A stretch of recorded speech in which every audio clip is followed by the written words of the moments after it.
মই কি সুধিছিলোঁ, তেওঁ যোৱাকালি কৈছিল যে মই পদত্যাগ কৰিম। ময়ো সুধিছোঁ কি এইখিনি যে SIT যে এইবোৰ চব যে সৃষ্টি কৰিছে, SITত কি বুজাবলৈ বিচাৰিছে? SITৰ জৰিয়তে যে গৌৰৱ গগৈ পাকিস্তানী এজেণ্ট, সেইটোৱে সজাবলৈ বিচাৰিছে। যদি এই গোটেই SIT পাকিস্তানী এজেণ্ট সজাব নোৱাৰে, তেতিয়াহ'লে মুখ্যমন্ত্ৰী নিজৰ পদৰ পৰা ইস্তিফা দিবনে নিদিব? এতিয়া আপোনালোকে দেখিলে এই প্ৰশ্নৰ পৰা কেনেদৰে তেওঁ ফালেদি কাটি গুচি গ'ল। কোৱা নাই, এতিয়া কোৱা নাই নেকি? অলপ আগৰ গাইডবোৰ চাবচোন, প্ৰত্যেক মাহ বেলেগ বেলেগ কথা কোৱা নাই নেকি? আকৌ কোৱা নাই, তেওঁ নিজে নিজকে কটাক্ষ কৰিছে।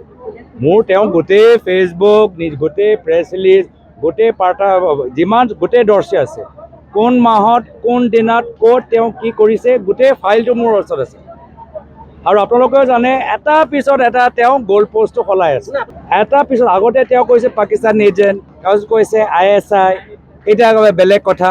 লাহে লাহে তেওঁ পলাই আছে, হয় নহয়? গোটেই বিষয়ৰ পৰা তেওঁ পলাই আছে। আৰু মই কৈছোঁ ঠিক আছে, যদি তেওঁ এতিয়া পদত্যাগ কৰা সেই দাবী যে খুব যে ডাঙৰ ডাঙৰ কথাবোৰ ক'লে, এতিয়া পদত্যাগ কৰা তেওঁ সেই দাবীটো আমাৰ মানা নাই, ঠিক আছে, মই ভাল পাইছোঁ। মই তেওঁক ইমান সহজ সৰলভাৱে মুখ্যমন্ত্ৰীৰ চকীটো এৰি দিবলৈ বিচৰা নাই। আমি বিচাৰিছোঁ অহা বছৰ অসমৰ জনসাধাৰণৰ ভোটৰ যোগেদি আমি তেওঁ মুখ্যমন্ত্ৰীৰ চকীৰ পৰা আঁতৰাম। তেওঁ নিজৰ বাবে এৰি দিব নালাগে। আমি জনসাধাৰণে একগোট হৈ অহা বছৰ ভোটৰ যোগেদি তেওঁক আঁতৰাব। কেলেকে আজিৰ তাৰিখত ভ্ৰষ্টাচাৰ, ড্ৰাগছৰ মাফিয়া, কয়লাৰ চিণ্ডিকেট, আৰু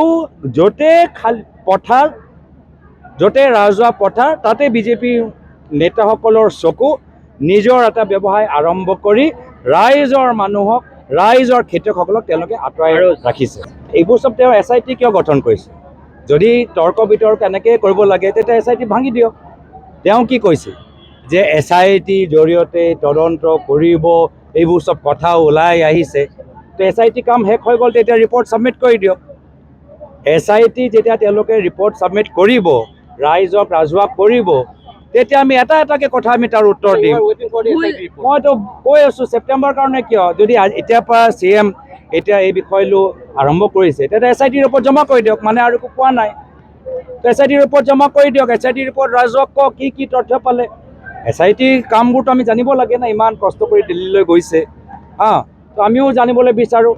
SIT ৰিপৰ্টটো তেওঁলোকে জমা কৰি দিয়ক। এতিয়া কৈছে হোৱাইট পেপাৰ, কেতিয়াবা কয় SIT, বিভিন্ন ধৰণৰ বেলেগ বেলেগ সময়। বিশেষকৈ মোৰ কথাটো কি যে তেওঁ চিন্তাত পৰিছে।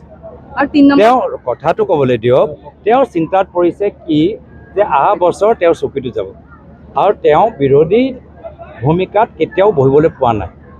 সদায় য'ত ক্ষমতা তাতে তেওঁ উপস্থিত হৈ থাকে। পৰৱৰ্তী দিনত যেতিয়া আমাৰ চৰকাৰ আহিব, আকৌতো কংগ্ৰেছত বেকডোৰ এণ্ট্ৰি মাৰিব নোৱাৰিব।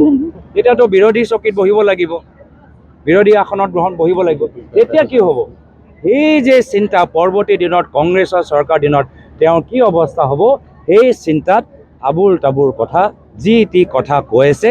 মই অসমৰ ৰাইজক শলাগ লৈছোঁ যে অসমৰ ৰাইজে তেখেতৰ বিভ্ৰান্তিত এই জালত ভৰি দিয়া নাই। চাওক, ল'ৰা ছোৱালীৰ কথা সুধিলে তেতিয়া তেওঁৰ ল'ৰা ছোৱালীৰ কথা সুধিব লাগিব।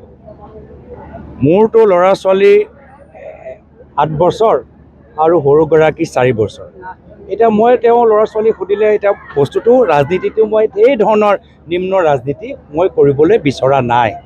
মই পুনৰবাৰ কৈছোঁ, SIT ৰিপৰ্টটো এইখিনি কথাই তদন্ত কৰি আছে। SIT ৰিপৰ্ট জমা কৰি দিয়ক, ৰাইজক জানিবলৈ দিয়ক কি সংৰক্ষণ কৰিলে, কি তথ্য, পাকিস্তান এজেণ্ট, ISI এজেণ্ট, এইবোৰ চব যে সজাবলৈ বিচাৰিছিলে ক'ত গ'ল, সেই অভিযোগবোৰ ক'ত গ'ল। এতিয়া তাৰ পৰা তেওঁ ফালেৰি কাটিছে।